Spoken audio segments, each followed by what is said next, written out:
पशुपालन से दुग्ध उत्पादन के व्यवसाय को अपनाकर एक मिसाल बन चुकी हैं सरोज चौधरी। इन्होंने आधुनिक तकनीकों के आधार पर दुग्ध उत्पादन का एक प्लांट लगाया है, जहां HF उन्नत किस्म की 100 गायों को पाला जाता है। इन गायों को यहाँ विशेषज्ञों की देखभाल में रखा जाता है। यहाँ के हर पालतू पशु के गले में एक पट्टा पहनाया जाता है, जिसमें एक खास तरह की डिवाइस लगी होती है, जो पशु की हर गतिविधि को कंप्यूटर के माध्यम से बताती है।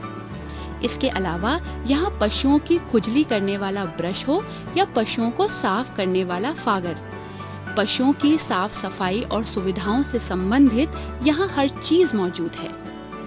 सरकार द्वारा दुग्ध के विपणन के लिए भी कई तरह के प्रयास किए जा रहे हैं और साथ ही विशेषज्ञों द्वारा पशुपालकों को दुग्ध की गुणवत्ता को कैसे बढ़ाएं, इसकी भी जानकारियां दी जा रही हैं।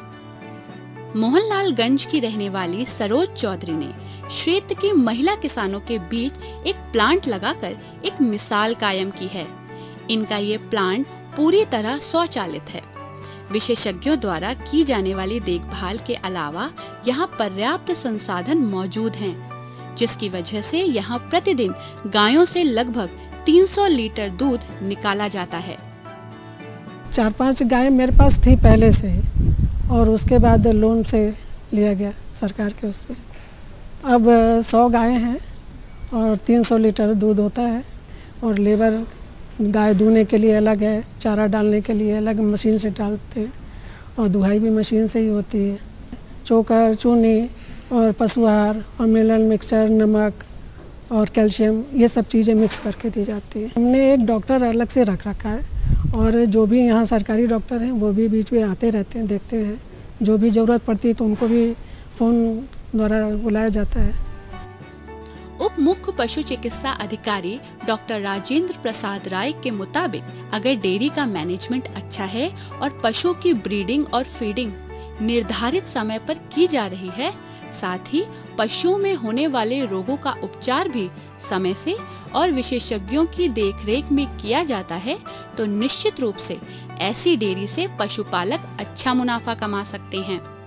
संतुलित आहार देना बहुत आवश्यक होता है पशुओं के लिए। संतुलित आहार के लिए समय समय पर यहाँ के मैनेजर को बताया जाता है कि इस समय ये सीज़न है कि इसमें अगर हरा चारा कुछ हो सकता नहीं, तो संतुलित आहार में खली, चूनी, चोकर, पशु आहार और नमक की ये मात्रा, मिनरल मिक्सचर की ये मात्रा बराबर देते रहना है। और ये मात्रा जो है दुग्ध देने वाले पशुओं के लिए थोड़ा सा अलग होती है कि उनको उत्पादन राशन थोड़ा बढ़ा के देना पड़ता है।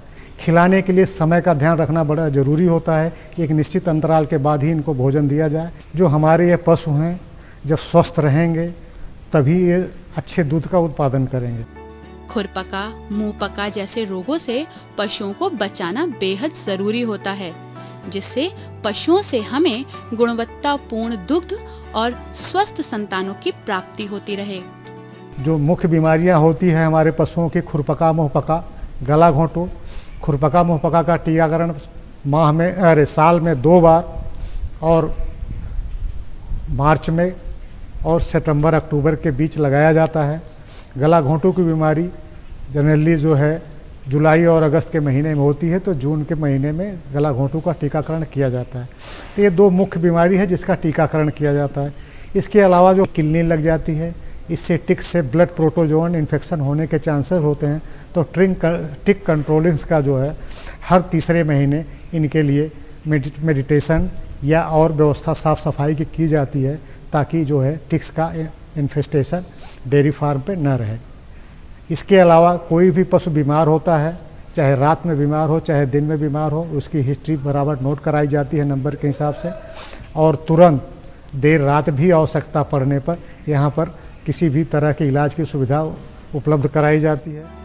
सरोज चौधरी के इस ऑटोमेटिक प्लांट का हिस्सा है गोबर गैस प्लांट। गायों से निकलने वाला गोबर और मूत्र क्या चमत्कार कर सकता है, वो यहाँ पर साफ तौर पर देखा जा सकता है। यहाँ गोबर गैस प्लांट के द्वारा बिजली का सफल उत्पादन हो रहा है और इसी प्लांट की मदद से खाना भी बनाया जा रहा है। निश्चित रूप से आज बढ़ती जनसंख्या और खेती की घटती जोत की वजह से जरूरी है कि वैज्ञानिक पद्धतियों को अपनाते हुए कृषि आधारित व्यवसायों को बढ़ावा दिया जाए। इस तरह के आदर्श पशुपालन को अपनाकर किसान अपनी आर्थिक उन्नति के सपने को साकार कर सकते हैं। आइए सरकार का साथ निभाएं, सरकार की योजनाओं और नीतियों को अपनाएं, पशुपालन कर दुग्ध उत्पादन से खुद को जोड़ें और भरपूर मुनाफा पाएं।